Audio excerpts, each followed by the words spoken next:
Good afternoon, ladies and gentlemen. Thanks so much for joining us. This is Daniel Estulin. Welcome to Estulin Media. Today, my guest is a friend of mine, somebody I admire a lot.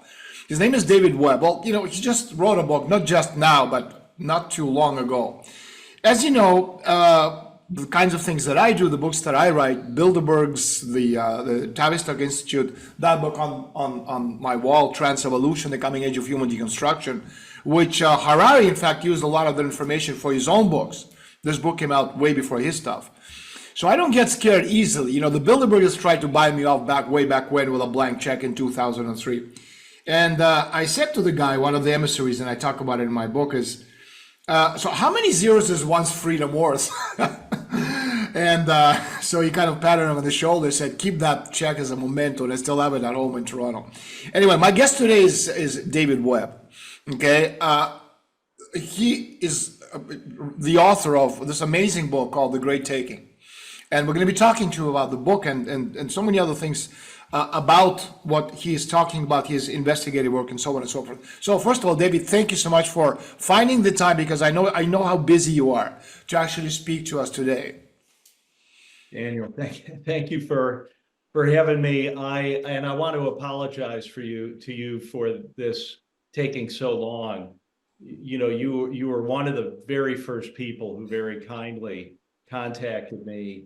I think maybe within the first couple of months after I had the manuscript out. And at that time, I just wasn't ready to speak about it. I know what it's like getting a book out. So it's like, you're great. I'd done the book, but I hadn't figured out how to talk about it yet. So I wasn't ready, and I didn't really, and then other people started doing pieces about it, which I was very grateful for, that I didn't have to say anything about it.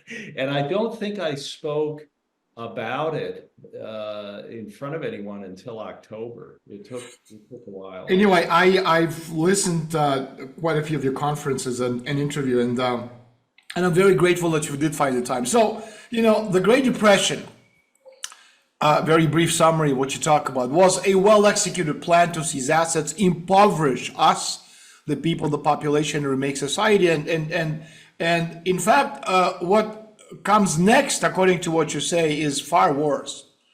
And so your book, The Great Taking, sheds new light on exactly what happened during, for example, the Great Depression. And according to you, it was a setup. So basically what the book does, in a nutshell, The Great Taking, describes the roadmap to collapsing the system, suppress the people, and seize all your assets. So David, let me start with a quote from your book. We are now living within a hybrid war conducted almost entirely by deception, and thus designed to achieve war aims with little energy input. In a war, or it's a war of conquest, directed not against other nation states, but against all of humanity. So, how are we to understand that? Yeah, well, this property piece of it is just a window into this. So it is full spectrum what we're facing, but the reality of the plan to sever property rights is something that can help us to understand that this is real. It's irrefutable. So if a top securities attorney at a bank is approached about this, that person will not know initially that this is the case. Even top securities attorneys at banks, they have to go away for a few days, and then they come back and they acknowledge this is real. This really is the case. So it's not going away. And let me explain, prior to these changes, which were, the plan for this was beginning in the very late 1960s. It was this plan to dematerialize securities was literally a CIA project. Depository Trust Clearing Corporation is a CIA organization. But prior to these things being put in place, if there was insolvency in the financial system, the public was fully protected. By what? By property rights to their securities. If their securities were not returned, that was theft. Now that is not the case. So the public has a contractual claim, and this is the sleight of hand that provides no protection in the case of widespread insolvency.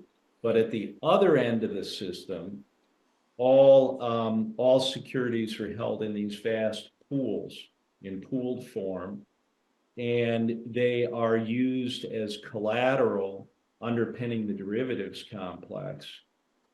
And so a derivative is a contract. It's just something written about the behavior of something else. And a contract never would have had any standing in insolvency. But now just the biggest banks have been given super priority to take the assets out of these pools. So and the derivatives bubble, by severing this property right and allowing the use of all these pooled assets, the derivatives that was coincident with this incredible parabolic growth in derivative instruments, so that the contracts are now, the value of these contracts way outstrips anything on earth many times over. And you would think, well, why would anyone do that?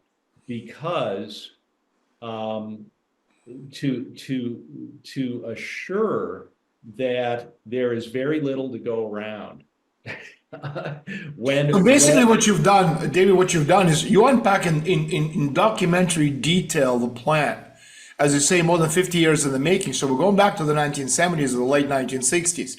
On the part of the financial elite to use legislation to, in a very subtle, covert way, to steal everything, from ordinary people. Why are they doing this? Don't they have enough wealth? Why do they need to steal what little we have because we have nothing? Yeah, well, it is. I think the best way to understand that is going back and looking at what happened in the Great Depression. People would think, well, who would be insane enough to do this kind of thing? Why, what purpose would it serve? And there is purpose to it. So as Ed Griffin explains, I had not read Creature from Jekyll Island before I wrote this. I knew about this stuff from my own father, who had filled his room with books about these things. And he was so interested in this that we actually drove to Jekyll Island when I was a kid. So I knew something about it, but looking at Ed Griffin's book, which is absolutely brilliant, and the references, the documentation that he has in there are very valuable. The thing he has really gone into is all the statements made by people that were involved in the planning to form the Federal Reserve, that were present at that meeting. And their principal concern was that the world was going along well without them, that there was tremendous growth in the banking system that was outside their control. Banks they did not control. And industry in the US and indeed globally was largely self-financing, was operating so well it was self-financing. So what did they do? They planned a way to collapse all of that in order to take control of all of it. So they fomented instability in the financial system in order to come up with the justification to create the Federal Reserve to begin with. They set it up with fractional gold backing. They created a boom. So this was created on the eve of World War I. They then had inserted themselves between the government and the creation of all of the debt to finance the war. So, vast increase in debt in the United States as well as the other European powers that they controlled through the war. Then in the 20s, they created a boom, and this worked rather directly. So I highlight in the book, in 1923, they built the biggest vault in the world with the biggest hinge on a bank door in the world in Cleveland, which was an important city then, before being destroyed by all of this. And in 10 years later, that's where they put a lot of the gold that was confiscated from the public. So they knew that was coming. So when the bank holiday was declared in 1933, they put out of business all of their competitors. In the US, it's estimated to be over 9,000 banks. Were never. David, let me just stop you for 1 second. I just want to bring this to the attention of our audience. We can't have this kind of content on YouTube or any of the public social media because, well, they'll just cut us right off. Okay, you can't talk about certain things. You can talk about flowers. You can talk about all kinds of other stupid nonsense, to stupefy the population. But if you really want to see amazing content, because again, this is not for public consumption because I'm afraid they're just going to cut us right off. I already lost my Twitter account. I'm about to lose my YouTube account. Okay, which is why, again, if you guys want to see this, please join us. And have a growing community at estulin.media, www.estulin.media. That's where you want to see these kinds of things because, again, that's the only surefire way to make sure that the bad guys, the ones we're talking about right now, with David Webb, cannot get at our information.